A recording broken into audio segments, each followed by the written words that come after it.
range of options to discourage Russian military aggression, including bolstering NATO defences. Speaking to GB News earlier, the former Defence Secretary Ian Duncan Smith urged the European Union to stand up to Russia too. If they invade Ukraine, I think it is a threat to the way we live our lives. It is a threat to NATO. This is a democracy. It's a country that has the right to free choice. We've been giving them arms. I wish the rest of the European Union now would actually back up what the UK and America are doing. Ian Duncan Smith. A former Attorney General has criticised the Met Police over its handling of the Downing Street party allegations. Lord Morris has accused Scotland Yard of wavering over whether to force the release of the Sue Gray report. The Met Police deny it's been delayed, but say the timing of the report's release is down to the Cabinet. Former advisor to Theresa May, Jerry Jones, thinks the police should reflect on their own conduct. Probably the Met that have more questions to ask themselves at the moment as to how they've allowed themselves to get into a situation where there's so much cynicism, so much anger, that could have been avoided quite easily just by being a bit more transparent and a bit more upfront about the reasons behind their decision-making. Jerry Jones. A woman has been killed by a falling tree in Aberdeen as Storm Malik hit the UK with winds of up to 100 miles an hour. Police Scotland confirm the 60-year-old died in the incident earlier on this morning. Northern Power Grid say power supplies and mobile phone coverage has also been affected in northern parts of the country. And a shopping centre in Sunderland was evacuated after damage was caused to a glass roof. Yellow weather warnings remain in place across much of the UK today.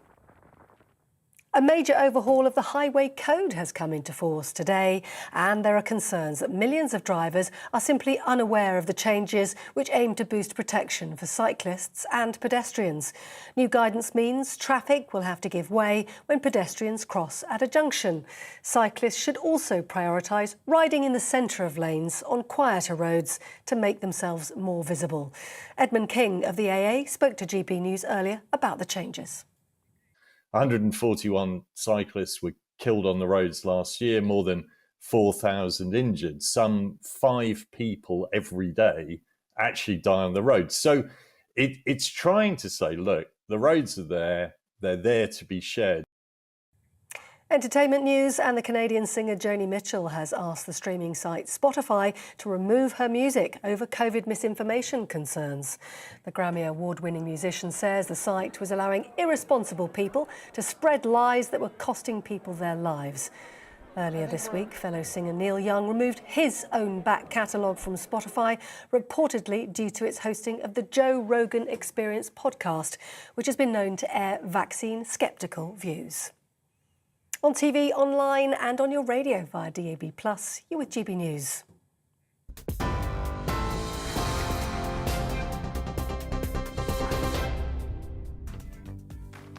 So looking ahead then to this evening's weather, and the UK looking generally drier and brighter with winds easing as Storm Malik thankfully passes. Let's look at the detail. Rain and cloud clearing throughout the southwest and southeast of England to leave a dry and fine evening. Temperatures dropping tonight though, leading to a frost for many. A fine evening across the southeast of England. Skies clearing this evening to make way for a chilly night and allowing frost again to form in some places. Moving across to Wales now, and there will be the odd light shower there this evening. Those skies will clear, allowing temperatures to drop as well. And zooming into the Midlands, well, there will be some light showers around to the end of the day, but dry for most people there. Let's take you then across to the Pennines now, and that rather blustery day that it's been so far easing off into this evening, and the skies also across the Pennines clearing eventually, making way for a cold night again and a frost forming for many. Scattered showers affecting Scotland this evening, some turning wintry over high ground. A calmer night though, lighter winds. And then moving over to Northern Ireland. Some isolated showers across the area today. Tonight, winds easing and some clear spells, allowing temperatures to drop and frost once again. And that's how the weather's shaping up overnight and into tomorrow morning.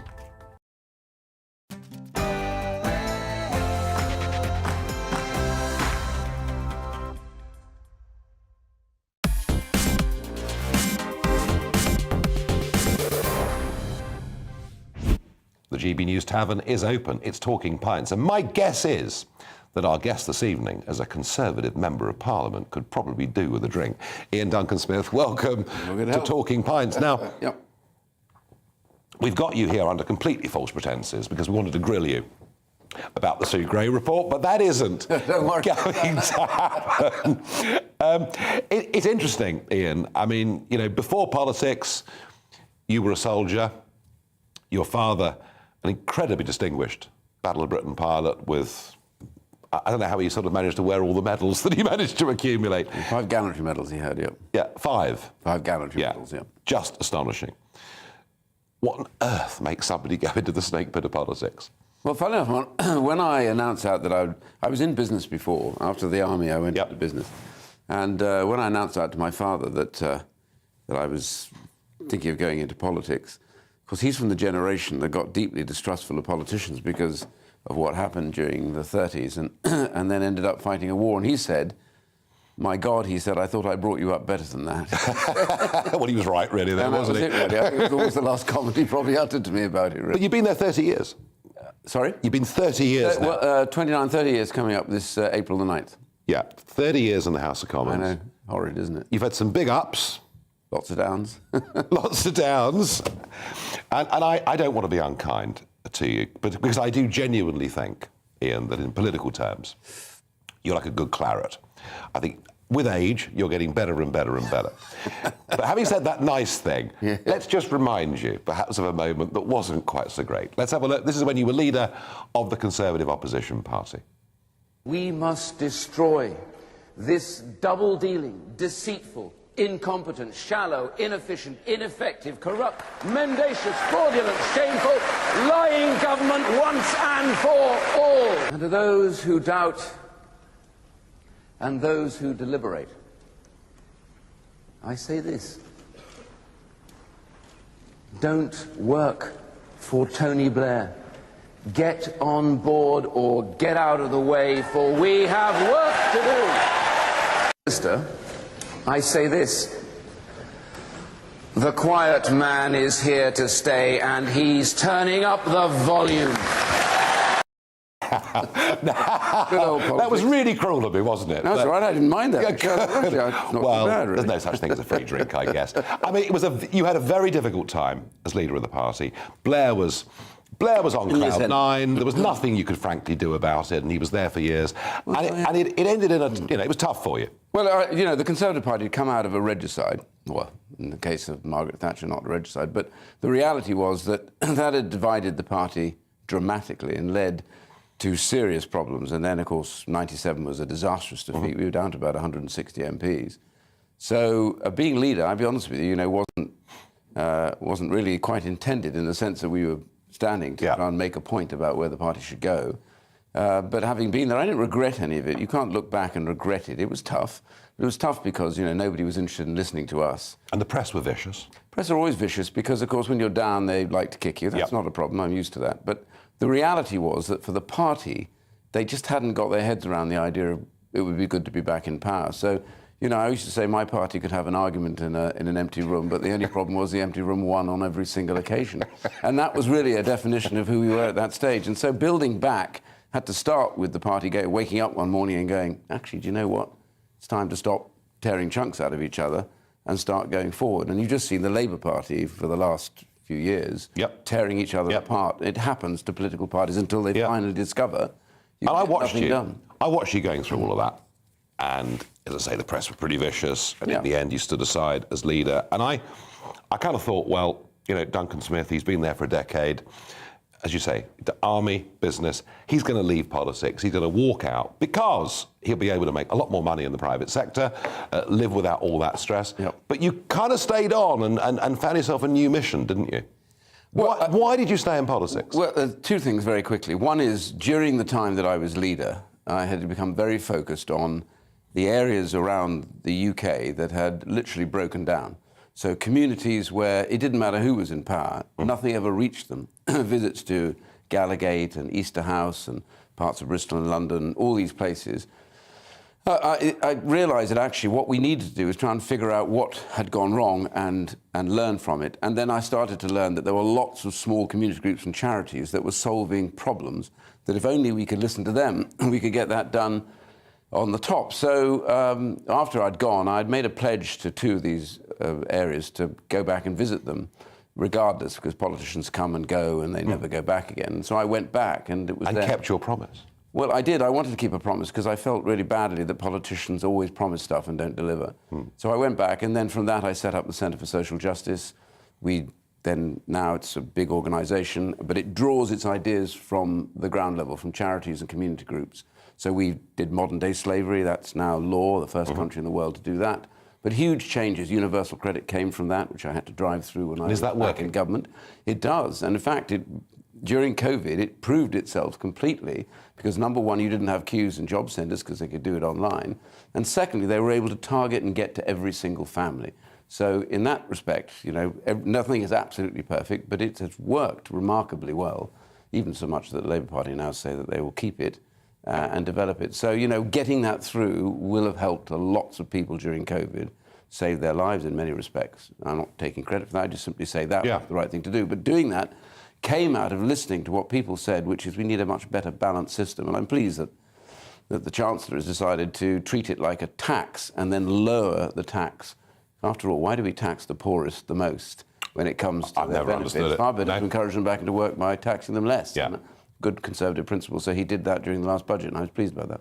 So these were sort of your wilderness years, in a sense, going around Easter House and all the rest of it? Yeah, I mean, actually, somebody said to me, why did you pick politics? And everyone talks about politics as a career. And I always argue it's not a career. Because if you want a career, go and be a banker or a lawyer or something, or run a business, because you can pick and choose, you can go from one company to the next, you can change what you do. You can't do that in politics. By and large, if you come in with a party that spends all of its time in opposition, you'll come in and go out again, and you'll not see any government But isn't the point, Ian, isn't the point, Ian, that people like you, people like me, we get into politics, we've got backgrounds and other things. We get into politics because we've got strong passions, strong beliefs. But there's a heck of a lot of the Oxbridge set, who've never done a proper job in their lives of any kind at all. It's, age 22, it's working for a think tank, it's in Parliament by the late 20s. Isn't there too much of that in the Conservative Party and the Labour Party too? Yeah, it got like that, actually. Fun enough, it wasn't like that before. It started to drift in that direction probably in the 80s, really more than anything else. But, post-war, lots of people with medals on their chests. When I came in, there were very few soldiers, ex-soldiers, in Parliament. Now it's different because of Afghanistan and Iraq. It's fantastic. There are lots and lots of ex-servicemen, and it's changed the debate on the service. Interesting. It's added potency to it. So it's really important. But I take the view, politics has to be a vocation, because if you came in wanting furtherance and government posts, you're going to be nothing but disappointed. So you need to recognise that you're here because you want to change things. If you don't want to do that, really you want to think again about being in this game. It's it's a rough old trade. Oh, it can be. If you can't put up with it, then something has to be else that's there. Yeah, it can be absolutely brutal. But you sort of come back, don't you? You come back into senior positions, you come back into cabinet, and then Brexit comes along. And I remember back at the Maastricht Rebellions, I think I'm right in saying you were the only one of the 92 intake that joined that final Maastricht Rebellion. So the Europe issue had meant a lot to you right from the very beginning. Yeah, I didn't really think about it before I came into Parliament, and then I was confronted with the Maastricht Treaty. Yes.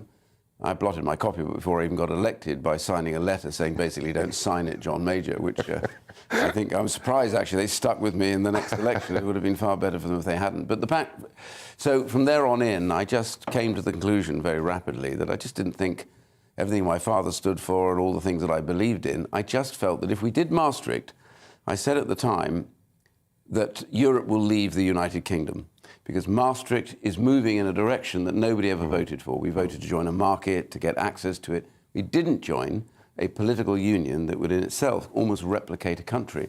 So I said, the moment you sign that, we're on courses away from each other.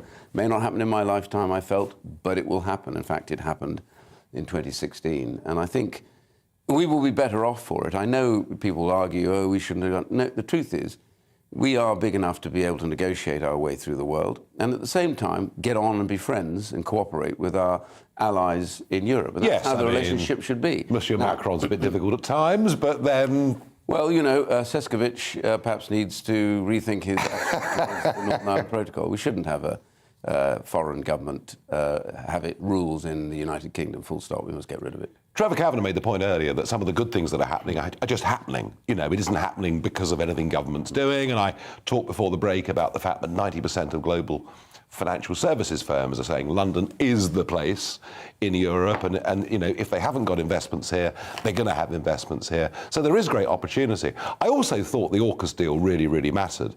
You know, us getting together with.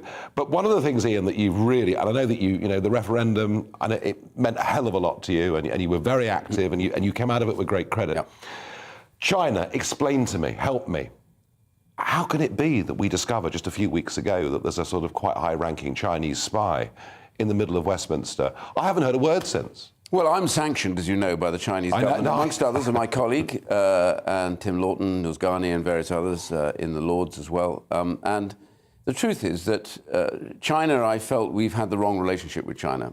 Under the George Osborne time, we went for this golden decade. And I was very worried when I watched that, genuinely worried that we were heading to a closer set of ties with a dictatorial government. And one of the things that was said to me at the time, oh, don't worry, because at the end of it all, the free markets will change the Chinese system and they'll eventually embrace all the liberalism and democracy that we have. And I just said, no, I don't think that's the case. Now what we've seen is President Xi has taken it in the opposite direction.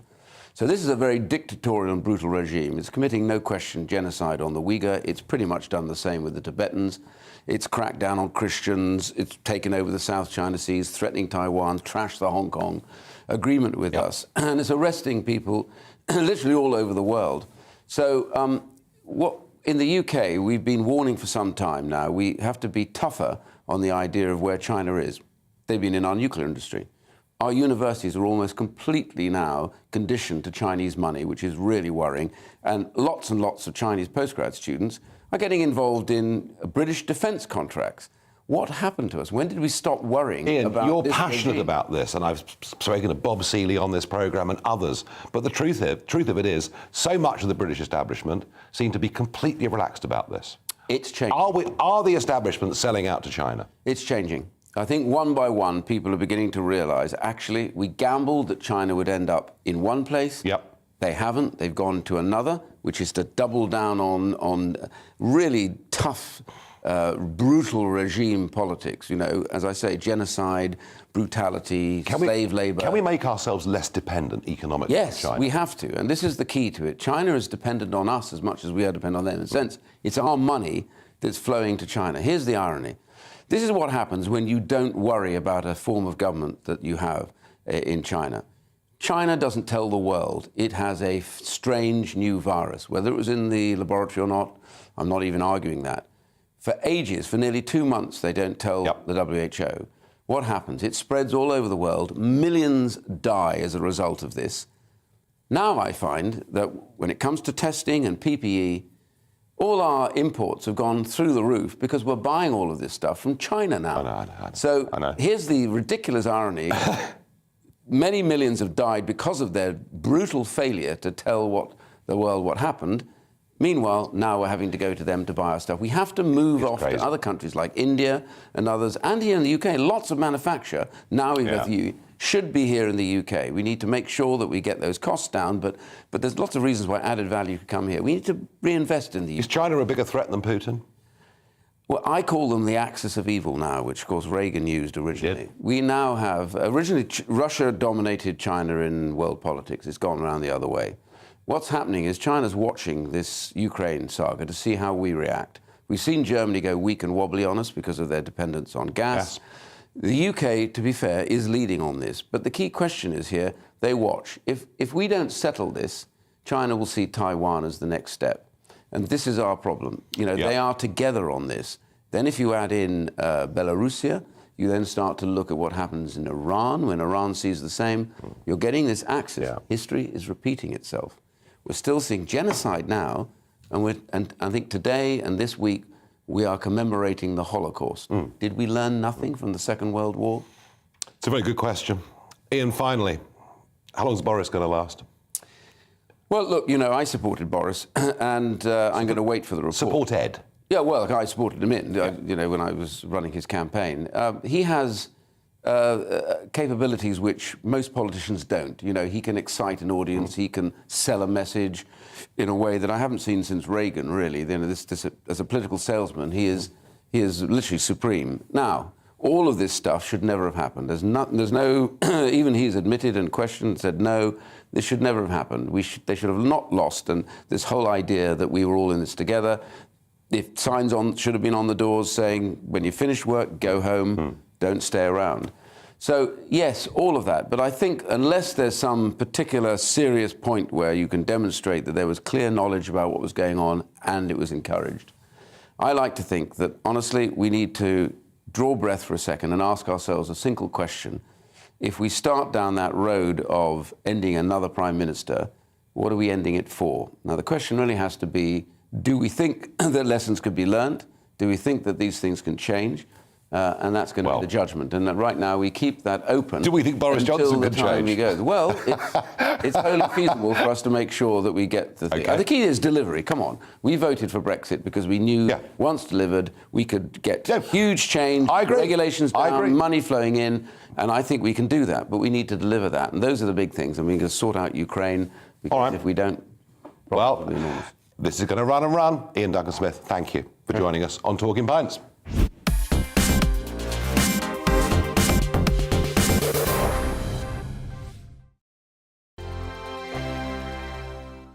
Hello there, I'm Eamon. And I'm Isabel. And you're watching the GB News digital stream across the United Kingdom. And around the world. If you're here in the UK, you can also watch us on your TV screen. GB News is Freeview channel 236. On Sky, we're channel 515. 626 on Virgin Media. Just remember, you might need to retune your TV to watch the channel. Yeah, and if you are doing that, find out more about retuning by going to gbnews.uk. Join my show Farage, 7 p.m. till 8 p.m. Monday through Thursday, and there you will get opinion, analysis, debate, and I'll cover stories that nobody else dares to touch. And then for the last 15 minutes, Talking Pints. We're over a drink. We have a civilised conversation with someone. We very often disagree, but we do it in a grown-up way. Come and join me on Farage.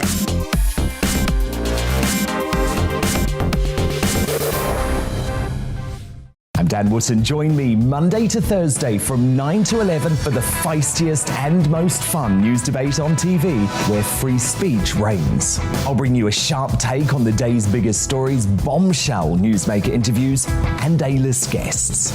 And I guarantee you, no spin, no bias, no censorship, and no reason to go to bed. That's Dan Wootton tonight, Monday to Thursdays from 9 on GB News. Hello there, I'm Eamon Holmes. And I'm Isabel Webster. And we hope you can join us for Breakfast with Eamon and Isabel. You make me laugh out loud, belly laugh. Is that important first thing in the morning? Yeah, absolutely. And there's me trying to be deadly serious. News is a serious business. Yeah, I have to rein you in sometimes. Well, it doesn't stop us laughing at it. It doesn't stop us having an opinion on what's going on. Yeah. And it certainly will not stop us reflecting what you think. Weekdays from 6 to 9:30 on GB News. My name is Andrew Doyle. Join me every Sunday evening at 7 p.m. for Free Speech Nation. This is a show where we address current affairs and news stories of the week with the help of two wonderful comedian panellists. I brought in comics because I want to give it a lighter edge, and also they work for less. See you there.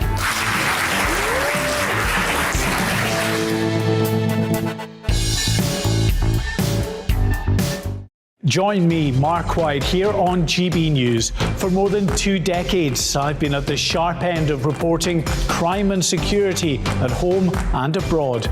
From the scourge of terrorism to the fight against violent crime and the deepening small boats crisis in the Channel, they're issues you rightly care about, and so do I. As GB News home and security editor, my focus will be on the stories that matter to you.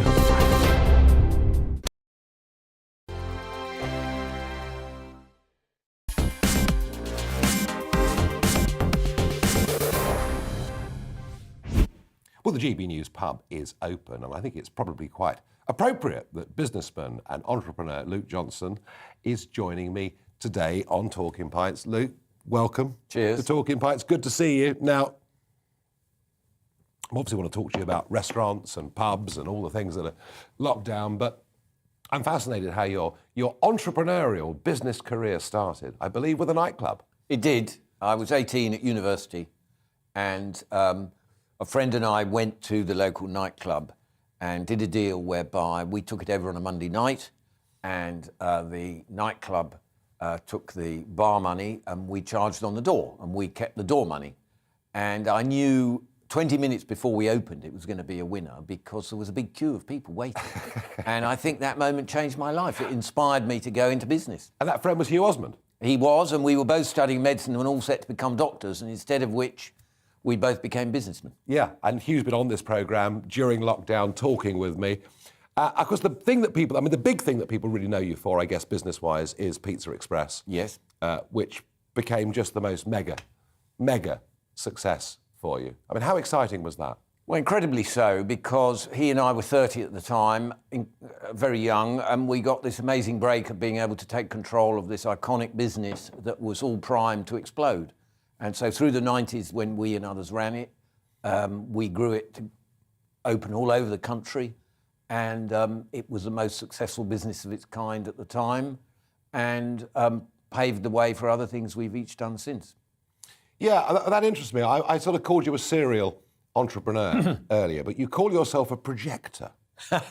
Well, that's a joke term that I think was used in the Victorian era when business on a decent scale was first getting going. And I suppose the reason the word attracted me was projects is what business is about, ventures. And it's about taking risks and about putting your capital at stake and hoping that your scheme succeeds and that you can, create jobs and create wealth and bring prosperity to the country. See, what fascinates me about there's a whole list of different companies, different industries. You've done a lot in the hospitality sector, but you've been involved in all sorts of other businesses, banking, goodness knows what else. How on earth do you keep on top of a portfolio like that?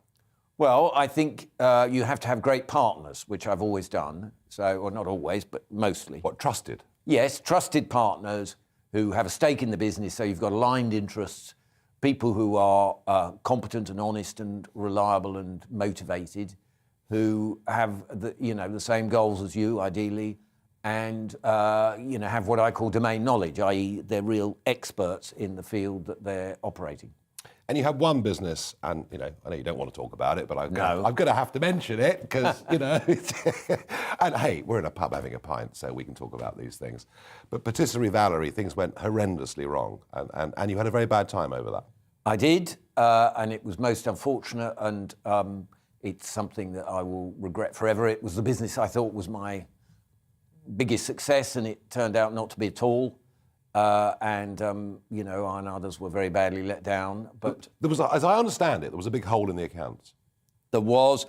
It's obviously subject to legal investigation. I can't really talk about it any further, I'm afraid. When you've had success after success, which you'd had in your business, right from taking the money on the door, when you've had success after success and then you get a real kicking over something and, the press were not especially nice, I remember at the time. How do you deal with that? Well, at the time it was very painful, but there are many worse things that can happen. It's not like getting cancer. And realistically, I think having a supportive family and friends and people who looked through this one disaster and said, you've done pretty well in other things you've attempted over the years, and you learn who your allies are.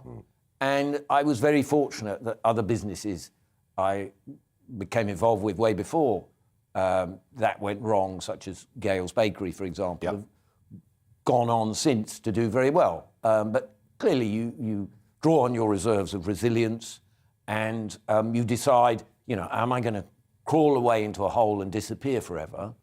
Or am I going to try and make something of a comeback and continue doing what I love, which is being involved in growing businesses? And you try to coach, to encourage entrepreneurs in this country. And I guess that's part of the message, isn't it? That things can go wrong, but you've got to have confidence in what you do and have the right partners. Do you think that the younger generation in this country are as entrepreneurial as generations that went before? Absolutely, if anything, even more so. Because I think you could argue that the digital economy means it's easier and quicker to scale a business and be truly globally ambitious. And I do meet quite a lot of young entrepreneurs, people who are starting their own businesses, big and small, and of course not all of them will make it. But I think that younger growth businesses, innovative companies, are the secret to a growth economy, because they're the ones that really create the jobs and the wealth and generate the tax to pay for the NHS and everything else. I think you're right. I tell you what, it really interests me that teenagers upwards now, they're all traders. Yeah. They're all buying and selling clothes on eBay.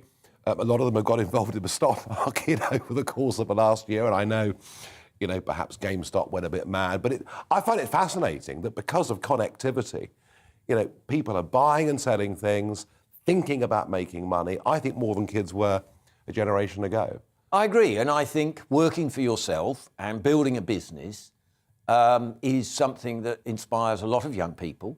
They don't necessarily want a boss. They want the freedom and the independence of being an entrepreneur and creating a product or a service and making it a success. And I think that's brilliant, because at the end of the day, all the products and services we enjoy as consumers have at some point or other been invented by entrepreneurs and businesses. And, we need more of them if we want to see a higher standard of living. And in hospitality, lockdown must have been the biggest nightmare possible. It was inconceivable at the time. I can remember, March 2020, thinking this can't be right. This, we're not communist China. And yet, for a period, it felt as if we were. And not just the fact that one's businesses were being forcibly shut down, but the sort of loneliness and isolation of it, and the powerful feeling that, was it really making a medical difference? Was this a proven intervention that would be worth the sacrifice? And I have been pretty persistent, as has actually my old partner Hugh, in claiming that the collateral damage of lockdowns and these severe restrictions have been far worse than any gains, and that a proper cost-benefit analysis of all this, dystopian crushing of our liberties has never been done by this government, or indeed others, and that the real appraisal is yet to come, and I think it will show that a lot of these measures were pretty useless. I did a piece last night on some ONS figures, and this was in response to an FOI request. I was stunned by the figures, and they haven't really had the traction in the media that they deserve, and I guess that's because so many parts of the media effectively supported lockdown. They did. And they did. Big sunk cost. They really did. But the figure was amazing, because the question was, how many people have died of COVID who did not have other underlying medical conditions? And the answer was 17,500. Now, statistics, figures can be wrong, but it gave me a sort of sense, a measure that, of course, that's 17,000 families that have lost somebody, and that's awful. But against the fact that 700,000 people die every year in this country anyway, I did begin to think that we're going to look back at this as a real historical error. I went to Florida last year, where DeSantis, he'd adopted slightly fewer numbers of people in restaurants and bars. They were very, very, very rigid about hand sanitation, temperature checks, everything else. And across the other side of America, California, with almost exactly the same climate, went the other way, locked the whole thing up. And actually, in terms of infections, hospitalizations and deaths, the numbers are about the same. So I'm with you. I think this is going to turn out. I think we are going to look back at this and think that it was the most awful, awful, awful thing. But the good news is, and I think you may agree with this or not, but I think there have been some quite prominent commentators in the press, business people, independent journalists, and then 100 backbench Tory MPs saying, look, all the evidence from South Africa is that mercifully Omicron It's far less serious than the previous waves. And kind of at that moment, Boris Johnson was calling this an emergency. 4 times he used the word emergency on that Sunday evening in December. I thought, oh no. Here we go again. What's coming next? Oh no. And it looks to me like it's for reasons of political expediency, perhaps even survival. But now we've got restrictions being eased. Now we're told that from March the 24th, which will be exactly 2 years on from the first lockdown, that kind of we're going to treat COVID like flu. So it may have taken a long time. There may have been some terrible mistakes, but this must be fantastic news for the industry. I think it is, and society as a whole.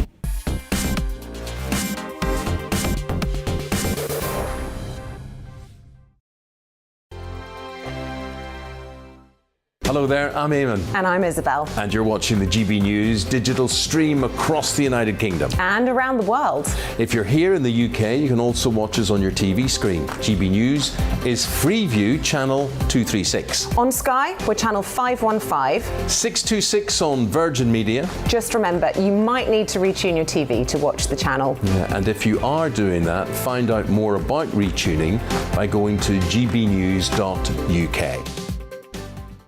Join my show Farage, 7 p.m. till 8 p.m. Monday through Thursday, and there you will get opinion, analysis, debate, and I'll cover stories that nobody else dares to touch. And then for the last 15 minutes, Talking Pints. We're over a drink. We have a civilised conversation with someone. We very often disagree, but we do it in a grown-up way. Come and join me on Farage.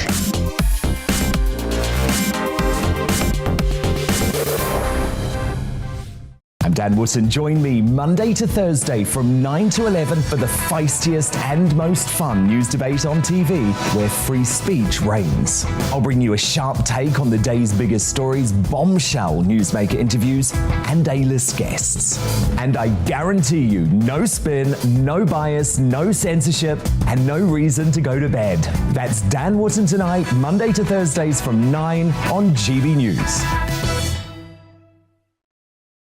Hello there, I'm Eamon Holmes. And I'm Isabel Webster. And we hope you can join us for Breakfast with Eamon and Isabel. You make me laugh out loud, belly laugh. Is that important first thing in the morning? Yeah, absolutely. And there's me trying to be deadly serious.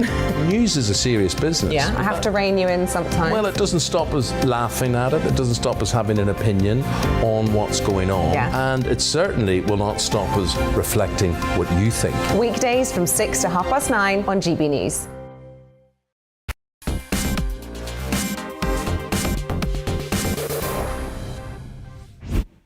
It's party time here at GB News, not Downing Street, and the pub is open, and Tonia Buxton, celebrity chef and TV presenter and political campaigner and many other things, joins me on Talking Pints. Cheers. Tonia, very good. Cheers, I'm going to sip first. To see you.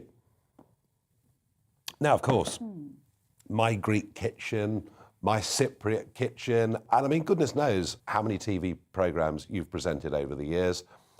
You always do it with effervescence and fun. But the interesting thing is that actually you're an historian. Yes.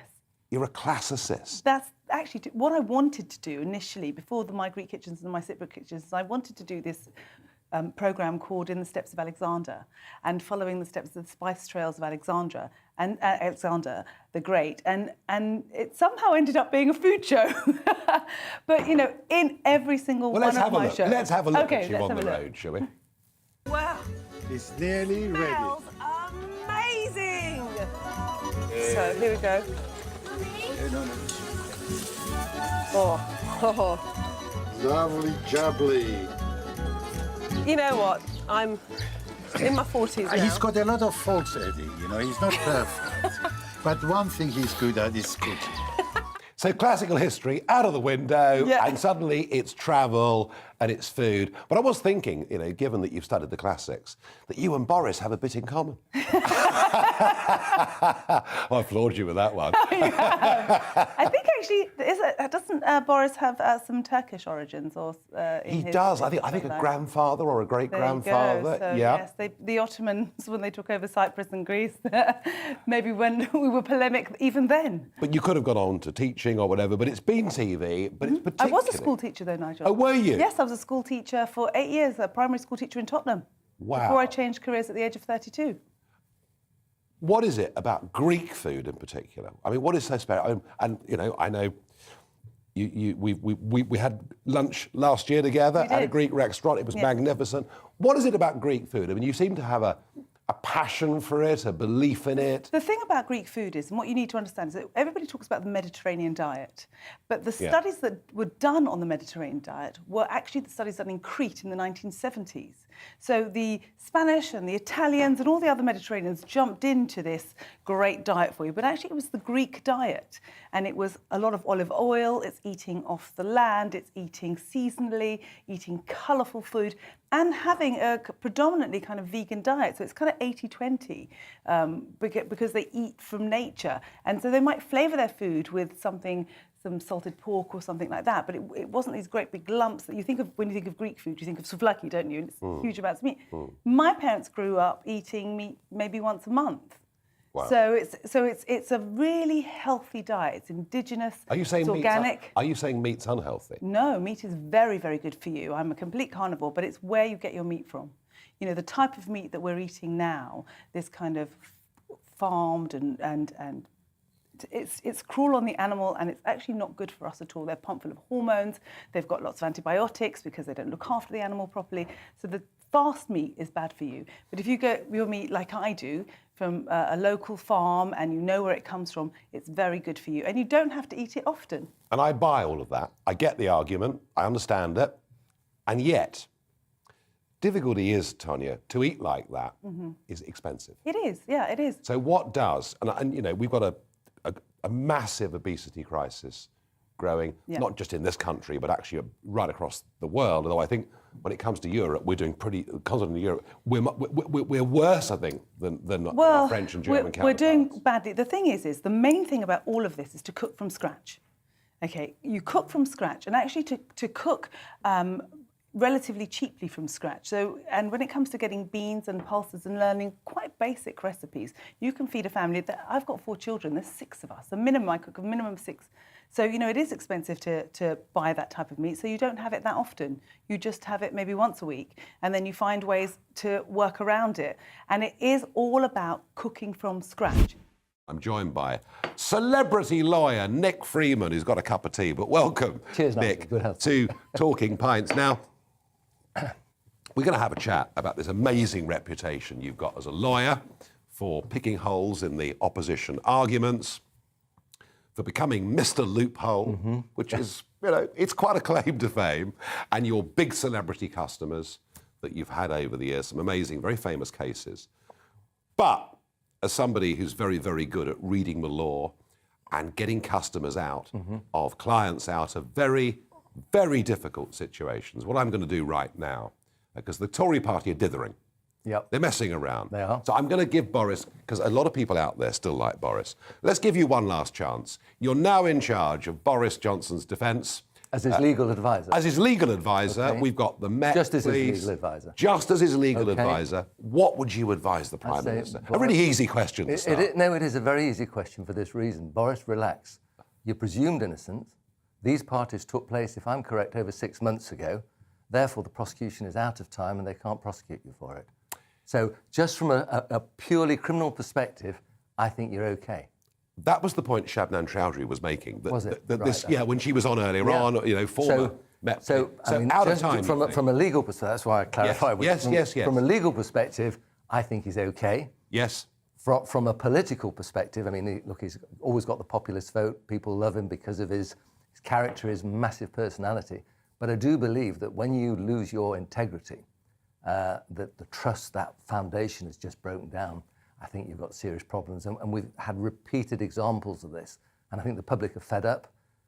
And I don't think he's doing the Tory party any good, I'm afraid. He has become a distraction. So, for example, you know, there's a new highway code coming in on Saturday, 29th of this month. Yeah. And the public know nothing. A third of the public didn't know anything about it. And it's just now, what are we talking about? All the news broadcasts are all about Boris and his parties. So it's a distraction, and we're not concentrating. We've got huge problems in this country, and that's why he was elected, to sort out this mess. And he's distracted with, did he have a drinks party, didn't he? He's not going to be prosecuted for it. What's the Sue Gray report going to say?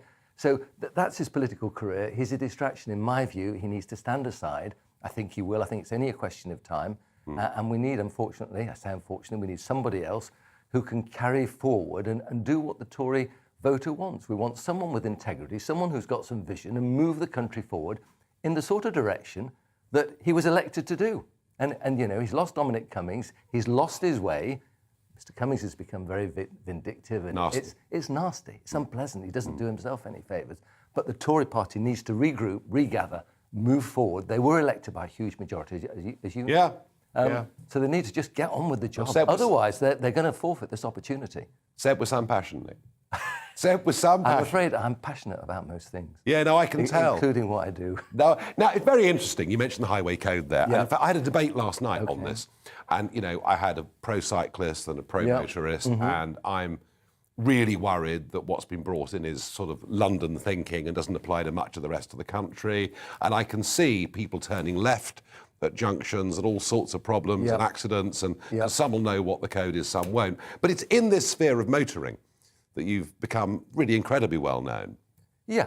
Well, and I mean, the big cases, the Beckham case. I mean, talk us through the Beckham case. Okay. Well, the first Beckham case, the first one was in 1999. He was going too fast in his Ferrari, and there's a very rare defence. It's called a duress. Here is a very young Beckham here. You can see. Wow. Well, he was just sort of, you know, he was just getting back in the public eye, because you remember he got sent off in the World Cup. I know. He was just sort of regaining popularity, becoming a star again. In any case, to cut a long story short, he was driving too fast in his Ferrari down the A34, and I got the call to ask to defend him. I went to see him at the ground. Obviously, it's very exciting, because I just set up on my own. It was that's why I remember the date, January the 1st, 1999. And he said, look, I was petrified, because this Paps was trying to Paps me, and he was so close to me, he was driving so dangerously. I had to put some space between us, otherwise there was going to be an accident with serious consequences. So I argued duress of circumstance, necessity, which, you know, is a very rare defence. And you did that believing him to be right. Absolutely. Yes. Absolutely. Well, just to put it in perspective, when he went through the camera, he dialed 3 999 calls within 90 seconds of the incident. Okay. And as I said to the judge on appeal, I said either he had an amazing foresight, forensic knowledge of the law, or actually what he was saying was completely true. And it was quite a compelling argument. Interesting. So, yes, he was chased by the Paps. And, you know, if someone drives so dangerously, it makes sense, doesn't it? You think, oh, my God, this guy's going to kill me. He's going to cause a crash. What do? If you've got the power in a Ferrari to leave a small car, you put your foot down, and that's what he did. Alex Ferguson was another one where there were interesting circumstances. Sir Alex, he'd had a stomach problem. And he thought he was cured. And the interesting thing about that was, had he not thought he was cured, he wouldn't have been able to avail himself of that defence. And so he'd been to the training ground, thought he was better. There was medical evidence to support it. On his way back, and he had this terrible wave within his stomach. And as I said to the court, you know, he was confronted with two options, and one was particularly palatable. So he took the choice to drive quickly on the hard shoulder and get to a bathroom. There were no exhibits produced. You see, Nick, both of those stories are good, because both of those stories I can see that actually that you're defending people who had justifiable reason to behave He's using the in the law. way you did. It's knowing the law and using it, deep. But you're kind of portrayed, and you have been portrayed over the years in the newspapers as somehow what Nick Freeman does is a bit sneaky. You know, he gets people off who've behaved really, really badly. But would you, or he finds these loopholes? I mean, the Clarkson case was a loophole in the law. Well, no, it was just law. The prosecution case was in such a mess that I spoke to the barrister who was prosecuting, and I said, look, I'm very happy to tell you what's wrong. I think there were 5 or 6 points that were wrong in his case.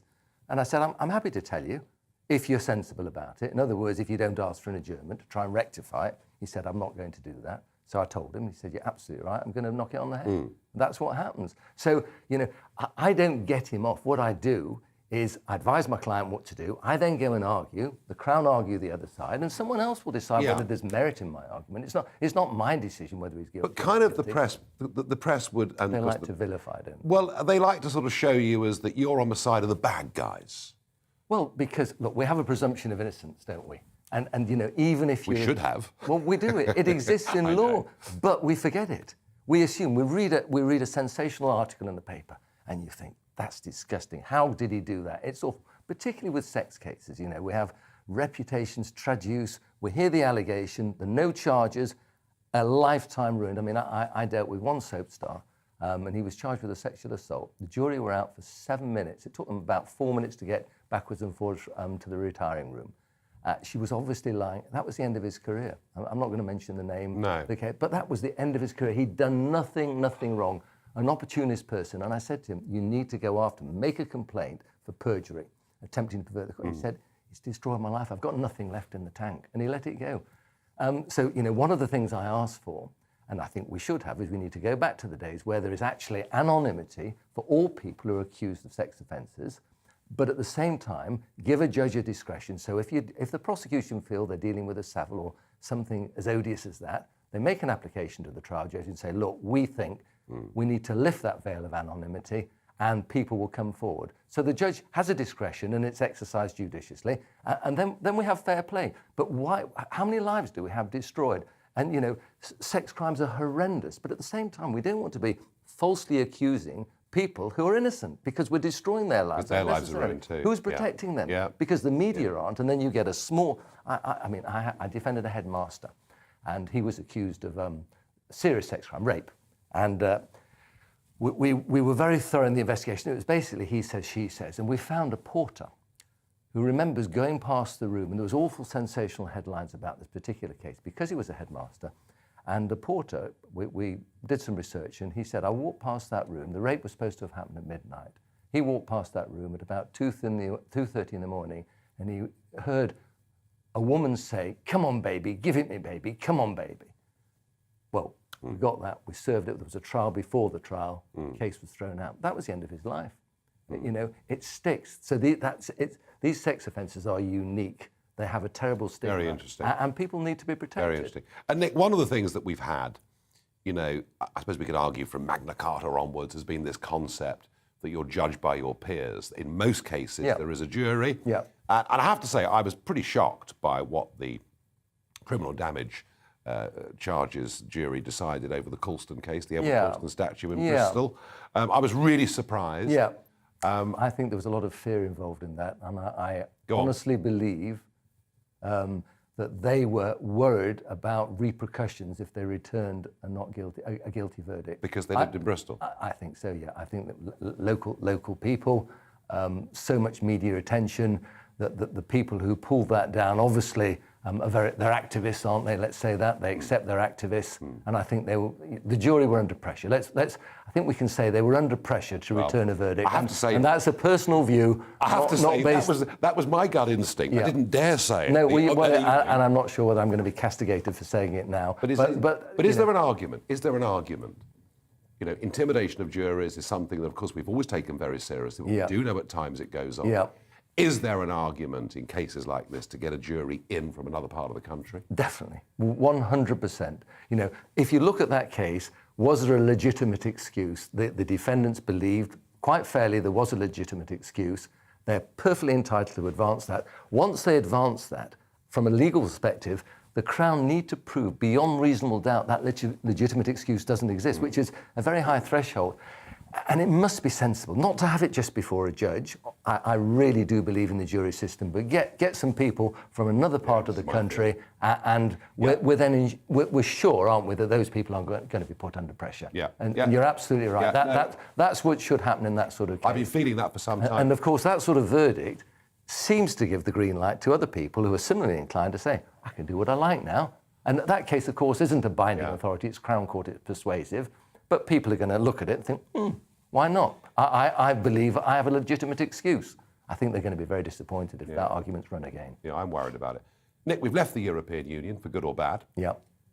We have, for now, stayed part of the European Convention on Human Rights. Mm-hmm. You know, I've always thought that when it comes to justice and liberty, we don't have to. We've not got much to learn from the European continent. I agree. Is it time now to rethink all of this? Is it time to get us back to proper common law principles? I know that the Human Rights Act and all that's gone with it has been a jamboree for the legal industry. It's left-wing legislation, isn't it? Am I allowed to say that? Go on, keep going. I mean, he's saying all the things that I get in terrible trouble for. I'm loving it. It's left-wing legislation, and look, we've always wanted to rule our own courts, rule our own land without being interfered with. And I voted for Brexit, and one of the reasons why was because I think the Supreme Court should be the ultimate court in this country, and I want to abide by their decisions and not by somebody else's decisions. So yes, and I think we're eventually going to get there and have sensible legislation in place. By and large, that's presupposing that the government get the right people advising them. And I have to say, there are so many areas that the government, particularly in the area that I practice, and I think, what is going on? Who is advising the government? Where are they making these decisions? Like, we touched upon the highway code. Yeah. Who says it's sensible for a pedestrian now to have the power to step out in front of a car at a junction and I've got priority? Or for a cyclist to take the crown of the road when we've got very limited space, this is the most congested city in the world because of cycle lanes. You don't need to use cycle lanes, Mr. Cyclist. Sit in the middle of the road, hold us up, and we're going to sit patiently behind you. The law, that's what they're entitled to do. Okay, they're supposed to move over. It just lacks common sense, doesn't it?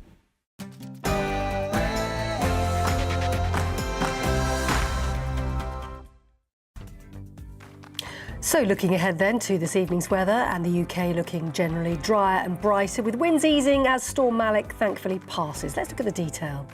Rain and cloud clearing throughout the southwest and southeast of England to leave a dry and fine evening. Temperatures dropping tonight though, leading to a frost for many. A fine evening across the southeast of England. Skies clearing this evening to make way for a chilly night and allowing frost again to form in some places.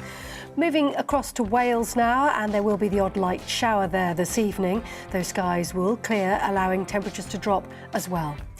And zooming into the Midlands, well, there will be some light showers around to the end of the day, but dry for most people there. Let's take you then across to the Pennines now, and that rather blustery day that it's been so far easing off into this evening, and the skies also across the Pennines clearing eventually, making way for a cold night again and a frost forming for many.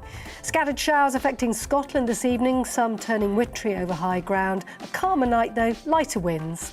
And then moving over to Northern Ireland. Some isolated showers across the area today.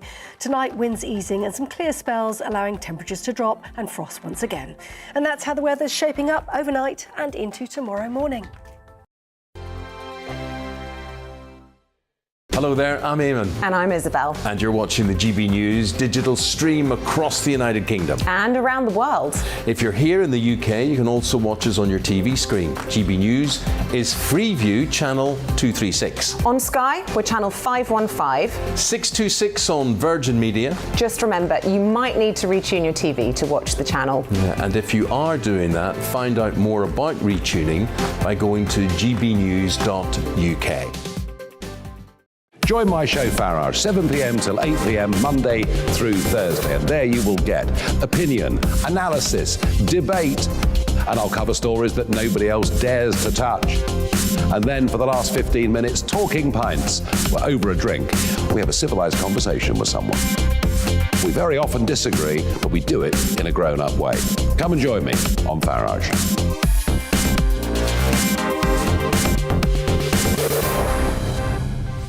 I'm Dan Wootton. Join me Monday to Thursday from 9 to 11 for the feistiest and most fun news debate on TV, where free speech reigns. I'll bring you a sharp take on the day's biggest stories, bombshell newsmaker interviews, and A-list guests. And I guarantee you, no spin, no bias, no censorship, and no reason to go to bed. That's Dan Wootton tonight, Monday to Thursdays from 9 on GB News. Hello there, I'm Eamon Holmes. And I'm Isabel Webster. And we hope you can join us for Breakfast with Eamon and Isabel. You make me laugh out loud, belly laugh. Is that important first thing in the morning? Yeah, absolutely. And there's me trying to be deadly serious.